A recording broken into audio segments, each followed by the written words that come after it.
Hello everyone, welcome to the official YouTube channel of GS Central. आज का हमारा ये क्लास भारतीय राज्य व्यवस्था से संबंधित है और भारतीय राज्य व्यवस्था में आज का टॉपिक है अटॉर्नी जनरल ऑफ इंडिया या भारत के महान्यायवादी। इन्हीं से संबंधित एक पद और है जो राज्य स्तरीय पद है, वो है advocate general of India. Bharat के महान्यायवादी से ही संबंधित यह पद है और इसको हिंदी में हम कहते हैं राज्य का महाधिवक्ता। तो आज के इस क्लास में हम दो पोस्ट के बारे में जिक्र करने वाले हैं। पहला पद जो है वह है अटॉर्नी जनरल ऑफ इंडिया और दूसरा है advocate general of different states. Hindi में अगर कहा जाए तो भारत के महान्यायवादी और राज्यों के महाधिवक्ता। इन दो पदों के बारे में आज हम चर्चा करने वाले हैं। तो आइए आज का क्लास स्टार्ट किया जाए। इससे पहले आप चैनल अगर आप सब्सक्राइब अभी आपने नहीं किया है तो चैनल को सब्सक्राइब कर लीजिए प्लीज़। अपने दोस्तों को भी शेयर कीजिए, उन्हें भी बुला लीजिए, वो भी देखें और वीडियो से लाभान्वित हो सकें। वीडियो से संबंधित कोई भी अगर आपका सजेशन है, फीडबैक है, कमेंट है, वो इस वीडियो के कमेंट बॉक्स में बताएं। आप हमसे हमारे टेलीग्राम चैनल पर भी अपने सुझाव या कंप्लेन या कोई भी फीडबैक भेज सकते हैं। टेलीग्राम चैनल है हमारा, उसका लिंक इस वीडियो के डिस्क्रिप्शन बॉक्स में दिया हुआ है। तो आइए आज का टॉपिक स्टार्ट करते हैं। अटॉर्नी जनरल ऑफ इंडिया, जैसा कि आपको स्क्रीन पर दिखाई दे रहा होगा, आर्टिकल 76, ठीक है, provides for an attorney general of India. Attorney general is an Indian government chief legal adviser. Attorney general कौन होते हैं? तो चीफ लीगल एडवाइजर होते हैं भारत सरकार के। And its primary lawyer in the Supreme Court of India। Hindi में भी लिखा हुआ है। अनुच्छेद 76 और अनुच्छेद 88 भारत के महान्यायवादी से संबंधित है। भारत के महान्यायवादी देश का सर्वोच्च कानूनी अधिकारी होता है या सलाहकार भी हो सकता है। वह सभी कानूनी मामलों में सरकार की सहायता के लिए जिम्मेदार होता है। तो ये हो गया अटॉर्नी जनरल, आर्टिकल 76 और 88। क्वालिफिकेशन देखते हैं। Qualification to become attorney general और AG. The person must be a person qualified to be appointed as a judge of Supreme Court. Must qualified to be appointed as judge of Supreme Court होने की जज होने की वो योग्यता रखता हो। जो व्यक्ति महान्यायवादी नियुक्त किया जाता है उसकी योग्यता सर्वोच्च न्यायालय के एक न्यायाधीश के लायक होनी चाहिए। The following are the pre-qualification for a judge of Supreme Court। क्या क्या है? तो नंबर 1 है कि वह भारत का नागरिक होना चाहिए, सिटीजन ऑफ इंडिया। दूसरा है minimum 5 years service as a जज ऑफ अ हाई कोर्ट और 10 years as an advocate of high court. Hindi में 5 वर्ष तक उच्च न्यायालय में न्यायाधीश या 10 साल तक उच्च न्यायालय में वकील के रूप में कार्य करने का अनुभव होना चाहिए। या फिर a distinguished jurist in the option of president. राष्ट्रपति की निगाह में वह विधि का, कानून का विशेषज्ञ हो। इन तो 3 क्वालिफिकेशन हुए। पहला, भारत का नागरिक होना चाहिए। दूसरा, 5 वर्ष तक उच्च न्यायालय में न्यायाधीश के पद पर या 10 वर्ष तक उच्च न्यायालय में वकील के रूप में कार्य करने का अनुभव होना चाहिए। और तीसरा जो है वो या में है, मतलब या तो दूसरा हो या कोई या हो फिर तीसरा। तीसरा क्या है? अगर मान लीजिए दूसरा क्वालिफिकेशन जो है वो फुलफिल नहीं हो रहा है तो a distinguished jurist in the option of the president. राष्ट्रपति की निगाह में से विधि का विशेषज्ञ होना आवश्यक है। अब देखते हैं appointment and remuneration. As per Article 76(1), the President of India appoints Attorney General for a term which is decided by the President। प्रश्न पूछा जाता है कि भारत के महान्यायवादी की नियुक्ति कौन करता है? Who appoints Attorney General of India? Answer क्या हो जाएगा? Article 76(1) says President of India appoints Attorney General for a term which is decided by the President। The Attorney General holds the office during the pleasure of the President। अच्छा, pleasure of the President का मतलब है राष्ट्रपति की इच्छा के अनुसार, उसके प्रसाद पर्यंत। एग्जैक्ट जो हिंदी है वो यही है कि भारत के महान्यायवादी राष्ट्रपति के प्रसाद पर्यंत अपने पद पर काम करते हैं।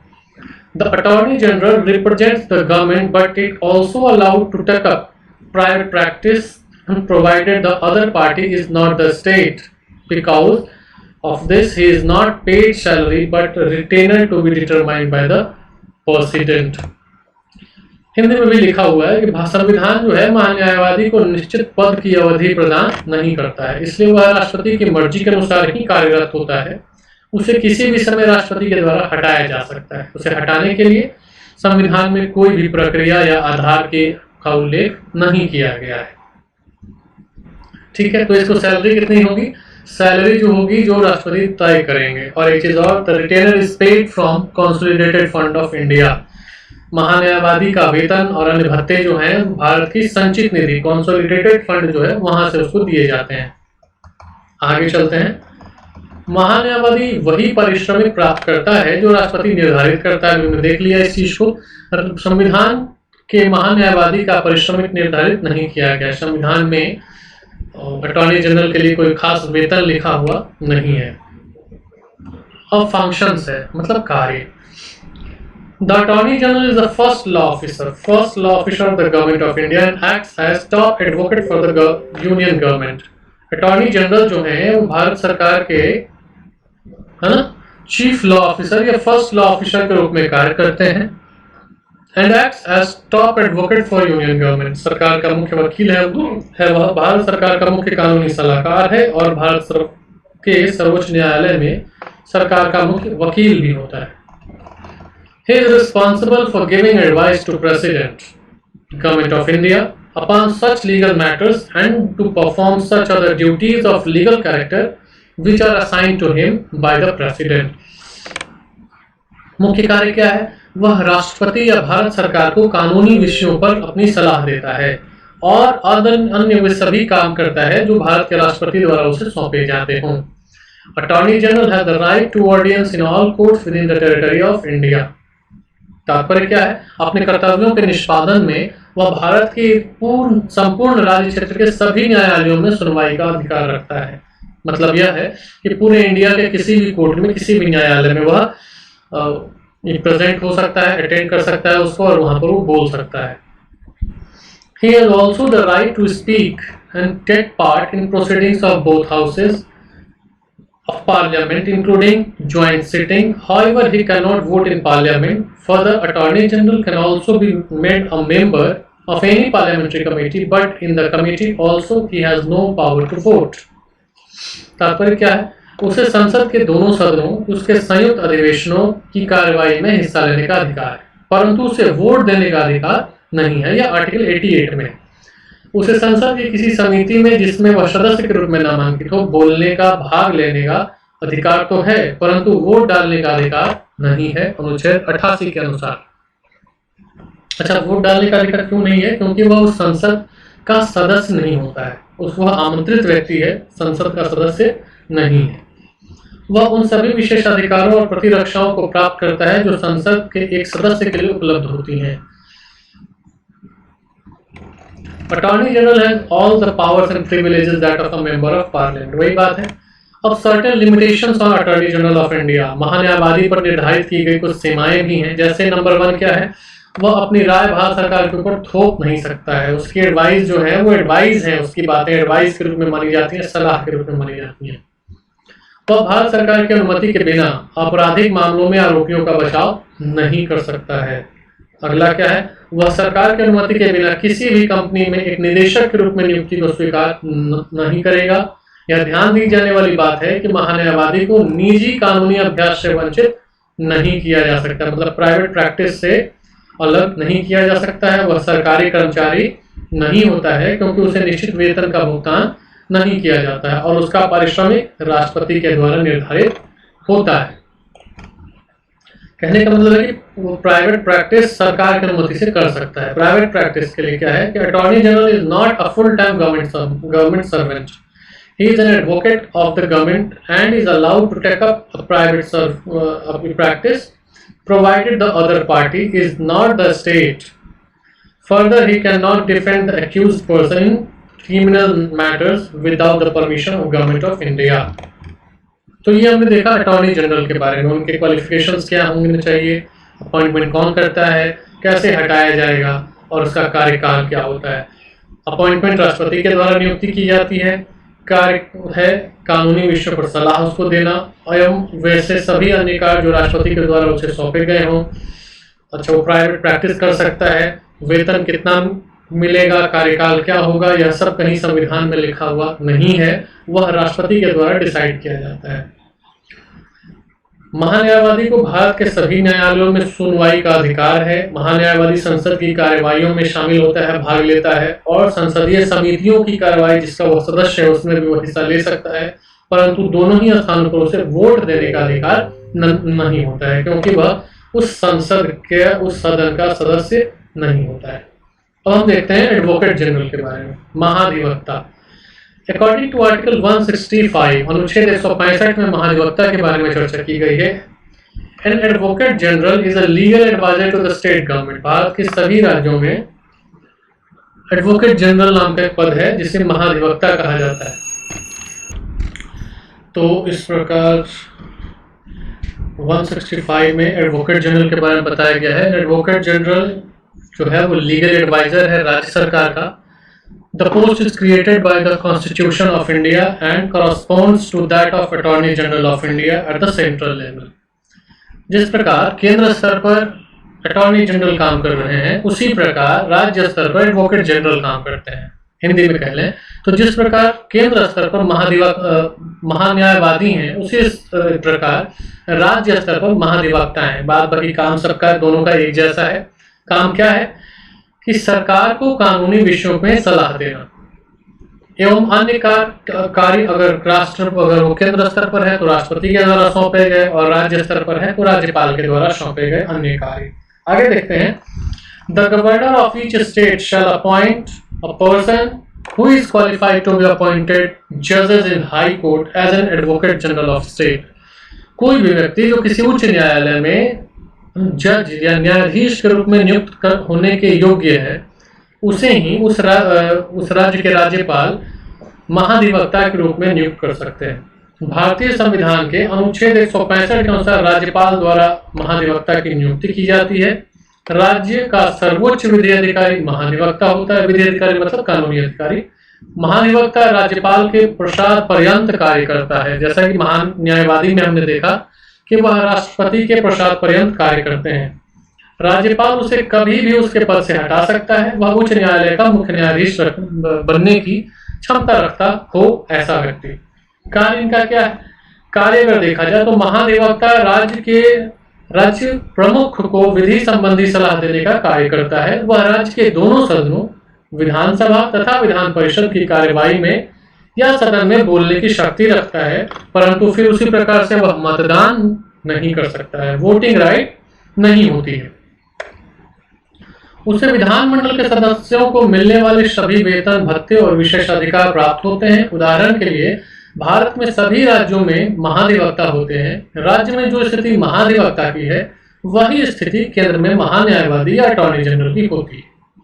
तो इस प्रकार हमने अटॉर्नी जनरल और एडवोकेट जनरल दोनों के बारे में चीजें देखी हैं।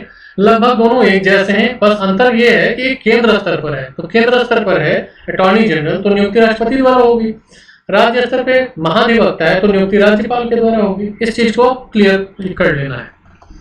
अब हम देखते हैं attorney general versus advocate general. दोनों में कंपेयर करते हैं, दोनों में हम तुलना करते हैं और देखते हैं क्या चीजें एक समान है और क्या थोड़ी अलग है। Attorney general is the highest law officer of the country, while advocate general is the highest law officer of the state in India. Attorney General is appointed by the President according to Article number 76, whereas Advocate General is appointed by the Governor of State according to Article number 165। याद रखना जरूरी है। The Advocate General holds the office during the pleasure of the Governor and his remuneration is decided by the Governor of the state in question।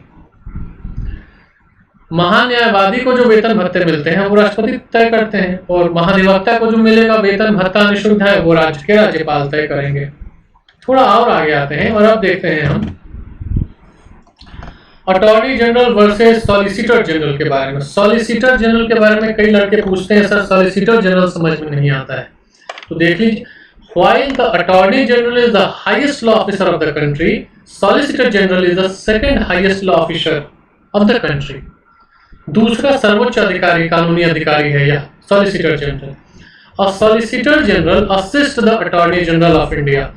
Solicitor general जो होते हैं भारत के attorney general को assist करते हैं, उनको उनके कार्यों में सहायता करते हैं। The solicitor general is himself और herself is assisted by 4 additional solicitor generals. अब सॉलिसिटर जनरल जो है उनको भी असिस्ट करने के लिए, उनको भी उनके कार्य में सहायता करने के लिए 4 अन्य सॉलिसिटर जनरल होते हैं। कहने का मतलब आप उसको डायग्राम ऐसे समझें, सबसे ऊपर अटॉर्नी जनरल, उनको सहायता करने के लिए सॉलिसिटर जनरल, और उनको सहायता करने के लिए 4 और सॉलिसिटर जनरल होते हैं। और ये सारा जो है वो केंद्र स्तर पर ये स्ट्रक्चर है। आगे चलते हैं। The job of solicitor general of India is confined to appearing in the courts on behalf of union of India. अगला attorney general versus law minister, कानून मंत्री।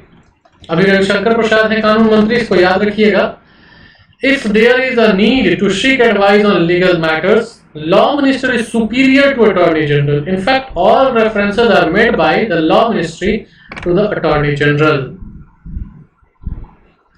केंद्र में, केंद्रीय कैबिनेट में कानून मंत्री का पद होता है, जो मुख्यतः कानून से संबंधित विधि निर्माण और सलाहों के लिए उत्तरदायी होता है, और उनकी सहायता के लिए फिर अटॉर्नी जनरल उनके पास होते हैं। India's attorney general versus UK attorney general. Bharat के महान्यायवादी और ब्रिटेन, यूके, यूनाइटेड किंगडम के अटॉर्नी जनरल में क्या समानताएं या विभिन्नताएं हैं, देखते हैं। In Britain the attorney general is a member of the cabinet. ध्यान से देखिए, ब्रिटेन में अटॉर्नी जनरल जो है वो कैबिनेट का मेंबर होता है ना। In Britain, the Attorney General is a member of cabinet. In India, the Attorney General is not a member of cabinet, and in cabinet there is a Minister of Law.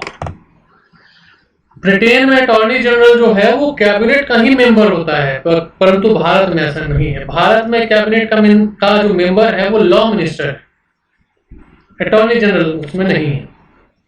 Though the Attorney General has the privilege to address both the houses of the Parliament and enjoys same immunities and privileges as other MPs in India. हालांकि attorney general को संसद की कार्यवाही में बोलने, हिस्सा लेने, शामिल होने का अधिकार है, जो अधिकार अन्य सांसदों को भी है, केवल मत का देने का अधिकार नहीं होता है। अंत में देखते हैं करंट जो न्यूज है। भारत के वर्तमान अटॉर्नी जनरल के वेणुगोपाल हैं, महान्यायवादी हैं। उन्हें भारत के राष्ट्रपति श्रीमान प्रणब मुखर्जी के द्वारा नियुक्त किया गया था। उन्होंने औपचारिक रूप से 30 जून 2017 को अपना पद ग्रहण किया था। 3 वर्षों के लिए, कार्यकाल 3 साल का था। और आज जब हम लोग ये क्लास कर रहे हैं तो के वेणुगोपाल आज के दिन ही रिटायर होने वाले हैं। तो उस दिन हम लोग आज की क्लास भी कर रहे हैं। और वीडियो के अंत में मैं एक बार फिर से कहूँ, आज के दिन ही मतलब 30 जून 2020 को वर्तमान महान्यायवादी अटॉर्नी जनरल श्री के वेणुगोपाल पद से सेवानिवृत्त होने वाले हैं। यह भारत के 15वें अटॉर्नी जनरल हैं।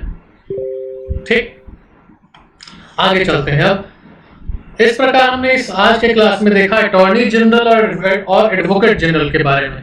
हमने जो सीखा है उसका उपयोग वस्तुनिष्ठ प्रश्नों में भी हम कर सकते हैं, और विषयनिष्ठ प्रश्न जो सब्जेक्टिव प्रश्न होते हैं उनके आंसर लिखने में भी कर सकते हैं। ठीक है, सभी लगभग परीक्षाओं में इनसे संबंधित प्रश्न पूछे जाते रहे हैं। ये पूरा वीडियो और कंटेंट आपको कैसा लगा, आप हमें जरूर से जरूर बताएं, कमेंट करके बताएं, या हमारे टेलीग्राम चैनल पर जुड़ जाएं, वहां बताएं। आप हमारे टेलीग्राम चैनल पर जुड़ करके प्रतिदिन हर विषय के 50 प्रश्नों का टेस्ट भी दे सकते हैं, जो पूर्णतः निःशुल्क है, फ्री है। 25 सवाल सुबह में और 25 सवाल शाम में। प्रतिदिन सप्ताह के 7 दिनों के आधार पर 7 अलग अलग विषयों का टेस्ट होता है। आप हमारे फेसबुक पेज से जुड़ सकते हैं और लगातार करंट अफेयर्स से अपडेट हो सकते हैं। ये वीडियो कैसा लगा जरूर बताइएगा। वीडियो को अंत तक देखने के लिए आपका बहुत बहुत धन्यवाद। मिलते हैं हम अगले वीडियो में, तब तक सुरक्षित रहिए, पढ़ते रहिए। Thank you very much.